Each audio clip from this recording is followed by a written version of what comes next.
Hi hello ನಮಸ್ಕಾರ friends, welcome to my channel. Friends, ಇನ್ನೇನು IPL ಹಬ್ಬ ಶುರುವಾಗೋಕ್ಕೆ ಕ್ಷಣಗಣನೆ ಶುರುವಾಗಿದೆ. ಇನ್ನೇನು ಕೆಲವೇ ಗಂಟೆಗಳಲ್ಲಿ IPL ಹಬ್ಬ ಆರಂಭವಾಗಲಿದೆ. ಮೊದಲ ಮ್ಯಾಚ್ ರೋಚಕತೆಯಿಂದ ಕೂಡಿದ ಆಟವಾಗಿದೆ. ರಾಯಲ್ ಚಾಲೆಂಜರ್ಸ್ ಬೆಂಗಳೂರು ಮತ್ತು ಚೆನ್ನೈ ಸೂಪರ್ ಕಿಂಗ್ ನಡುವಿನ ಈ ರೋಚಕ ಪಂದ್ಯವು ಇನ್ನೇನು ಕೆಲವೇ ಗಂಟೆಗಳಲ್ಲಿ ಆರಂಭವಾಗಲಿದೆ. ಈ ಪಂದ್ಯವು ಚೆನ್ನೈನ ಚಂಪು ಕ್ರೀಡಾಂಗಣದಲ್ಲಿ ನಡೆಯಲಿದೆ. ಎರಡೂ ತಂಡಗಳು ಭರ್ಜರಿ ಸಿದ್ಧತೆಯನ್ನು ನಡೆಸಿದ್ದು, ಎರಡೂ ತಂಡಗಳು ತುಂಬ ಬಲಿಷ್ಠವಾಗಿರುವುದರಿಂದ ಈ ಪಂದ್ಯವು ತುಂಬ ರೋಚಕತೆಯಿಂದ ಕೂಡಿರುತ್ತದೆ.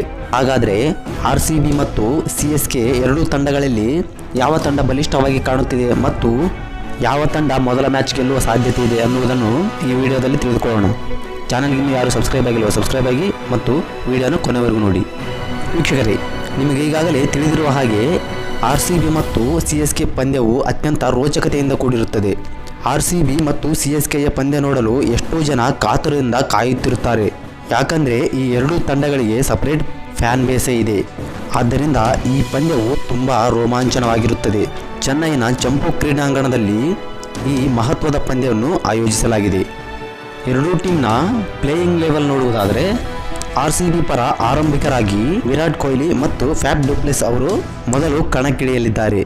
ಕಳೆದ ಬಾರಿಯೂ ಕೂಡ ಈ ಇಬ್ಬರು ಕಣಕ್ಕಿಳಿದು ತುಂಬ ಒಳ್ಳೆಯ ಪ್ರದರ್ಶನ ನೀಡಿದ್ದರು. ಅದರಿಂದಲೇ ವಿರಾಟ್ ಕೊಹ್ಲಿ ಅವರ ಜೊತೆ ನಾಯಕ ಫ್ಯಾಫ್ ಡು ಪ್ಲೆಸಿಸ್ ಅವರು ಕಣಕ್ಕಿಳಿಯಲಿದ್ದಾರೆ.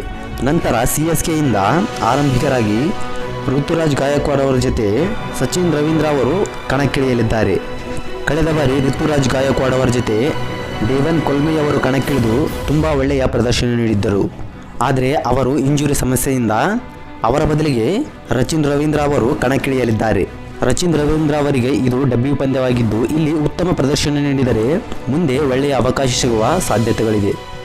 ಮತ್ತು ಮಧ್ಯಮ ಕ್ರಮಾಂಕದಲ್ಲಿ ನೋಡುವುದಾದರೆ RCB ಪರ 3ನೇಯವರಾಗಿ ರಜತ್ ಪಟೇದರ್, 4ನೇಯವರಾಗಿ ಗ್ಲೆನ್ ಮ್ಯಾಕ್ಸ್ವೆಲ್ ಮತ್ತು 5ನೇದಾಗಿ ಕ್ಯಾಮರಾನ್ ಗ್ರೀನ್ ಅವರು ಕಣಕ್ಕಿಳಿಯಲಿದ್ದಾರೆ. ಮಧ್ಯಮ ಕ್ರಮಾಂಕದಲ್ಲಿ ಈ ಬಾರಿ ತುಂಬ ಬಲಿಷ್ಠತೆಯನ್ನು ಕಂಡುಬರುತ್ತಿದೆ. ಯಾಕಂದರೆ ಕಳೆದ ಬಾರಿ RCBಯಲ್ಲಿ ಮಧ್ಯಮ ಕ್ರಮಾಂಕದಲ್ಲಿ ಸಾಕಷ್ಟು ಸಮಸ್ಯೆಗಳು ಕಂಡುಬರುತ್ತಿದ್ದವು. ಆದರೆ ಇದನ್ನು ಅರಿತ RCB ತಂಡವು ಕ್ಯಾಮರಾನ್ ಗ್ರೀನ್ ರವರನ್ನು ಮಧ್ಯಮ ಕ್ರಮಾಂಕಕ್ಕೆ ತಂದು RCB ತಂಡವನ್ನು ಇನ್ನಷ್ಟು ಬಲಿಷ್ಠಗೊಳಿಸಿದೆ. ಈ ಮಧ್ಯೆ ರಜತ್ ಪಟೇದರ್ ಅವರು ಕೂಡ RCBಗೆ ಕಂಬ್ಯಾಕ್ ಮಾಡಿದ್ದು RCB ಟೀಮಿಗೆ ಮತ್ತಷ್ಟು ಬಲ ಬಂದಂತಾಗಿದೆ. ಮತ್ತು CSKಯ ಮಧ್ಯಮ ಕ್ರಮಾಂಕದ ಆಟಗಾರರನ್ನು ನೋಡುವುದಾದರೆ 3ನೇಯವರಾಗಿ ಅಜಿಂಕ್ಯ ರಹಾನೆ, ಸಮೀರ್ ರಿಜ್ವೆ, ಡೇರೆಲ್ ಮಿಚೆಲ್ ಅವರು ಕಣಕ್ಕಿಳಿಯಲಿದ್ದಾರೆ. ಅಜಿಂಕ್ಯ ರಹಾನೆ ಅವರು ಕಳೆದ ಬಾರಿ ತುಂಬ ಒಳ್ಳೆಯ ಪ್ರದರ್ಶನ ನೀಡಿದ್ದರು. ಆದರೆ ಅಜಿಂಕ್ಯ ರಹಾನೆ ಅವರ ಫಾರ್ಮ್ ಅಷ್ಟೊಂದು ಚೆನ್ನಾಗಿ ಕಂಡುಬರುತ್ತಿಲ್ಲ. ಆದ್ದರಿಂದ CSK ಟೀಮ್ಗೆ ಸ್ವಲ್ಪ ಸಮಸ್ಯೆಯಾಗಬಹುದು. ಮತ್ತು ಸಮೀರ್ ರಿಜ್ವೆ ಅವರಿಗೆ ಈ ಬಾರಿ ಶಿವಮ್ ಡೂಬ್ಲೆ ಅವರ ಬದಲಿಗೆ ಅವಕಾಶ ನೀಡಲಾಗುತ್ತಿದೆ. ಶಿವಮ್ ಡೂಬ್ಲೆ ಅವರು ಸದ್ಯ ಇಂಜರಿ ಸಮಸ್ಯೆಗೆ ಒಳಗಾಗಿರುವುದರಿಂದ ಅವರ ಬದಲು ಇಲ್ಲಿ ಈ ಬಾರಿ ಸಮೀರ್ ರಿಜ್ವೆ ಅವರಿಗೆ ಅವಕಾಶ ನೀಡಲಾಗುತ್ತಿದೆ. ಮತ್ತು ಡೇರೆಲ್ ಮಿಚೆಲ್ ಸಹ ತುಂಬ ಅದ್ಭುತವಾದ ಆಟಗಾರ. ಆದ್ದರಿಂದ CSK ಟೀಮ್ ಮಧ್ಯಮ ಕ್ರಮಾಂಕದಲ್ಲಿ ತುಂಬ ಬಲಿಷ್ಠವಾಗಿ ಕಂಡುಬರುತ್ತಿದೆ. ನಂತರ 6ನೇ ಕ್ರಮಾಂಕದಲ್ಲಿ ನೋಡುವುದಾದರೆ ದಿನೇಶ್ ಕಾರ್ತಿಕ್, 7ನೇ ಕ್ರಮಾಂಕದಲ್ಲಿ ಮಹಿಪಾಲ್ ಲೂಮ್ರೋ ಅಥವಾ ಬಂಡಾಗೆ ಅವರಿಗೆ ಅವಕಾಶ ನೀಡುವ ಸಾಧ್ಯತೆಯಿದೆ. ನಂತರ 8ನೇ ಸ್ಥಾನದಲ್ಲಿ ಮಯಾಂಕ್ ಡಾಗರ್ ಅವರಿಗೆ ಅವಕಾಶ ನೀಡಲಾಗುತ್ತದೆ. ನಂತರ CSK ತಂಡದ ಕೆಳ ಕ್ರಮಾಂಕ ನೋಡುವುದಾದರೆ 6ನೇ ಕ್ರಮಾಂಕದಲ್ಲಿ ರವೀಂದ್ರ ಜಡೇಜಾ ಅವರು ಕಣಕ್ಕಿಳಿದರೆ 7ನೇ ಕ್ರಮಾಂಕದಲ್ಲಿ MS ಧೋನಿ ಕಣಕ್ಕಿಳಿಯಲಿದ್ದಾರೆ. ಮತ್ತು 8ನೇ ಕ್ರಮಾಂಕದಲ್ಲಿ ಶಾರ್ದುಲ್ ಠಾಕೂರ್ ಅವರು ಕಣಕ್ಕಿಳಿಯಲಿದ್ದಾರೆ. ಈ ಕೆಳ ಕ್ರಮಾಂಕದ ಫಿನಿಷರ್ ಅನ್ನು ನೋಡುತ್ತಿದ್ದರೆ RCB ತಂಡಕ್ಕಿಂತ CSK ತಂಡ ತುಂಬ ಬಲಿಷ್ಠವಾಗಿ ಕಂಡುಬರುತ್ತಿದೆ.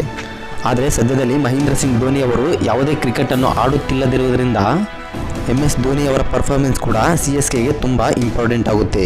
ನಂತರ ಬಾಲಿಂಗ್ ಕ್ರಮಾಂಕದಲ್ಲಿ ನೋಡುವುದಾದರೆ RCBಯು 9ನೇ ಸ್ಥಾನದಲ್ಲಿ ಕರಣ್ ಶರ್ಮಾ ಅವರಿಗೆ ಅವಕಾಶ ನೀಡಲಾಗುತ್ತದೆ. ನಂತರ 10ನೇ ಕ್ರಮಾಂಕದಲ್ಲಿ ಅರ್ದಾರಿ ಜೋಸೆಫ್ ಅಥವಾ ರಿಸ್ ಟೋಫ್ಲೆ ಅವರಿಗೆ ಅವಕಾಶ ನೀಡಲಾಗುತ್ತದೆ.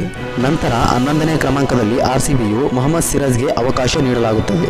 ನಂತರ CSK ತಂಡದ ಬಾಲಿಂಗ್ ವಿಭಾಗವನ್ನು ನೋಡುವುದಾದರೆ 9ನೇ ಸ್ಥಾನದಲ್ಲಿ ದೀಪಕ್ ಚಹಾರ್ ಅವರು ಕಣಕ್ಕಿಳಿದರೆ 10ನೇ ಕ್ರಮಾಂಕದಲ್ಲಿ ಮಯಂಕ್ ತೀಕ್ಷಣ ಮತ್ತು 11ನೇ ಕ್ರಮಾಂಕದಲ್ಲಿ ಮತೀಶ್ ಪತ್ತೆರಣ ಅವರಿಗೆ ಅವಕಾಶ ನೀಡಲಾಗುತ್ತದೆ.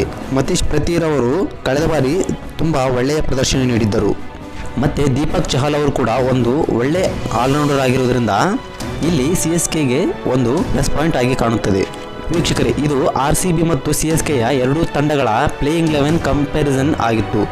ನಿಮ್ಮ ಪ್ರಕಾರ ಯಾವುದು ಮೊದಲ ಪಂದ್ಯ ಗೆಲ್ಲಬಹುದು, RCBನ ಅಥವಾ CSKನ ಎಂದು ಕಮೆಂಟ್ ಮಾಡಿ. ಮತ್ತು ಚಾನಲ್ಗೆ ಯಾರು ಸಬ್ಸ್ಕ್ರೈಬ್ ಆಗಿಲ್ಲ ಸಬ್ಸ್ಕ್ರೈಬ್ ಮಾಡ್ಕೊಳ್ಳಿ. ವಿಡಿಯೋ ಇಷ್ಟ ಆದರೆ ಲೈಕ್ ಮಾಡಿ, ನಿಮ್ಮ ಸ್ನೇಹಿತರೊಂದಿಗೂ ಶೇರ್ ಮಾಡಿ. ಧನ್ಯವಾದಗಳು.